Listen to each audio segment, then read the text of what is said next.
Two police cars screamed through the streets of central London in 1987, racing against death rather than a criminal. A human liver had to travel 27 miles to get to a hospital. The roads were congested. Every second mattered. Rover SD1s, not Mercedes or BMWs, were the vehicles that made that run, swerving through traffic at frightening speeds. Constructed by a business that the world had written off. The vehicles were driven by police officers who had complete faith in their performance. In 34 minutes, they traveled 27 miles in congested London traffic. The trip was captured on camera inside the vehicle and was aired on national television. We are discussing the car today. Not the vehicle you believe you are familiar with.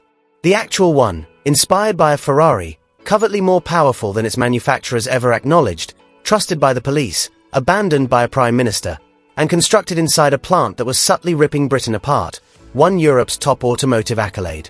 They produced 300,000. The majority have forgotten about them. You will comprehend why the Rover SD1 was both the greatest and the most tragic British vehicle of its period after you know the 7 secrets that lie within its history. The first secret, which originates in Italy rather than Birmingham, alters every single line on this car. Designer David Bake did not consider what Ford was doing, what Vauxhall was planned, or what a decent British saloon should look like when he set out to sketch what would eventually become the SD1 in the early 1970s. He examined the Ferrari 365 GTB4, also known as the Daytona, as well as a gorgeous Pininfarina concept study that was intended for BMC but was never put into production. He used these 2 Italian designs as his canvas. The Daytona's headlights and those of the SD1 were nearly identical. The door's vast, sweeping swage lines were taken from the same source. The Pininfarina research served as the inspiration for the general silhouette, which is that long, low fastback design. Later, Bake publicly stated his objectives, which included aerodynamics, elegance, and a timeless design. He created a British family hatchback with real supercar DNA. Knowing that makes you view the SD1 quite differently. It's not an accident that one has a slightly exotic appearance when it's parked on a street. That man had a passion for Italian supercars and didn't allow a tight budget to deter him from pursuing something lovely. The second secret, however, reveals how a car this good ended up being sold for less money than it deserved and why that decision tormented it forever. This is where the story instantly becomes sad. British Leyland management purposefully fixed the price of the Rover 3500 at a little over £4,800 when it debuted in June 1976. Their justification was straightforward and harsh. The XJ6 could not be perceived as having a significant internal rival because Jaguar was also a part of British Leyland. As a result, the SD1, with its V8 engine and European Car of the Year winning design, was priced lower than the Audi 100 and the Citroën CX, 2 vehicles that it completely outperformed in terms of performance and specifications. Customers were receiving exceptional value. However, low costs lead to skepticism. People silently wondered what was wrong with the number as they stared at it. The vehicle was positioned in the market as though it were inferior to the BMW 5 Series, even though it was worthy of standing alongside it. The SD1 struggled throughout its existence to change the perception created by that pricing choice. Most people were unaware that the third secret, which is the most painful and personal aspect of the whole tale, was taking place within the workplace.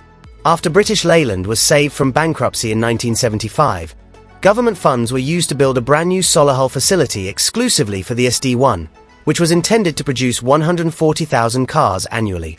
Less than 55,000 were produced in 1978, the factory's finest year ever. Walkouts, strikes, and labor issues became the norm.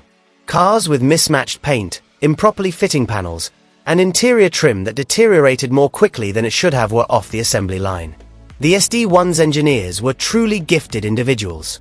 The Range Rover was their creation. They knew what it was like to drive a great car.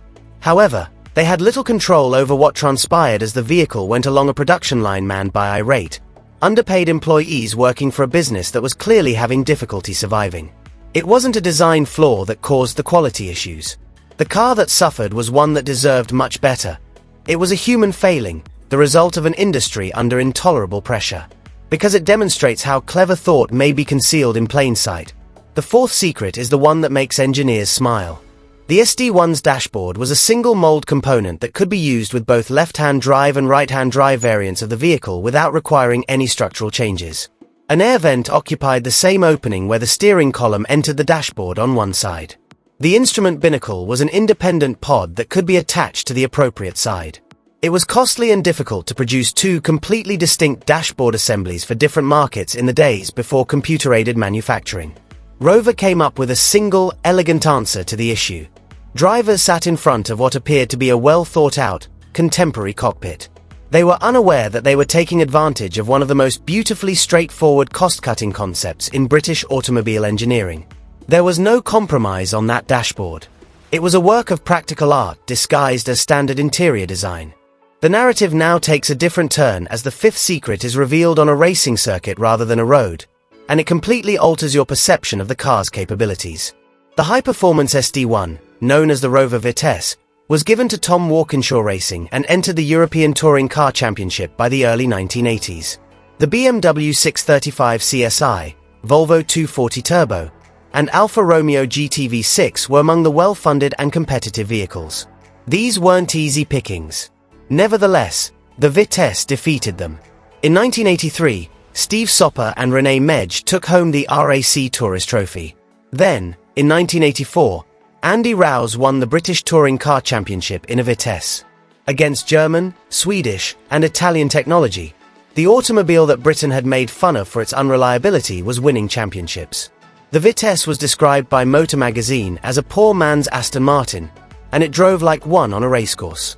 The most potent Vitesse ever produced was powered by an engine that Rover formerly claimed was entirely stock, which is why the sixth secret makes those racing triumphs even more amazing. As a homologation model for the 1986 European Touring Car Championship, Rover created a unique twin plenum variant of the Vitesse near the very end of SD1 manufacture. It was a genuine and important new twin throttle body fuel injection system. According to Rover's literature, the power output remained the same as the 190 brake horsepower of the regular car. It had altered. Power numbers between 210 and 220 brake horsepower were recorded by motoring writers who independently evaluated the twin plenum. Rover was aware. They remained silent because they could not afford to re-homologize the engine for the racing program, which would have been necessary to formally acknowledge the increase. Between 200 and 250 of the 500 automobiles that were scheduled were actually finished before production came to a stop.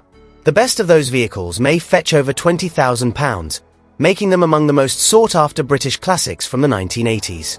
Collectors will pursue the vehicle that Rover never accurately depicted in paper for decades. The seventh secret returns the entire narrative to that dash through London for a liver transplant because it has a profoundly symbolic meaning that transcends the drama of the actual drive. The red and yellow jam sandwich livery that would characterize British police cars for a generation was first unveiled in 1978, the year the Metropolitan Police began operating SD1s.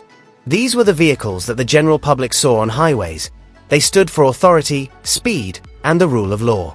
And in May 1987, two of those police cars went on an unplanned and unforgettable run after the SD1 had already ceased manufacture. 27 miles. 34 minutes. A timely liver delivery. The trip was captured on camera and aired nationwide. The vehicle that Britain had at times disregarded, at other times ridiculed, and at other times adored had accomplished something that no advertisement could have predicted. It had saved a life. That's the actual Rover SD1. An affordable family vehicle with a Ferrari-inspired appearance. An executive saloon that won an award was ruined by the manufacturer that constructed it. A racing champion whose manufacturers denied the existence of a hidden engine. When it mattered most, a police car was trusted. It should have ended better than it did. However, it's possible that this is precisely the reason why, decades later, those who were familiar with these vehicles, those who drove them, rode in them, and saw them parked outside homes in the 1980s, have never been able to let them go. Have you ever owned a Rover SD1? Or do you have childhood memories of seeing one? People's recollections of this car are just as amazing as the vehicle itself, so share your experience in the comments.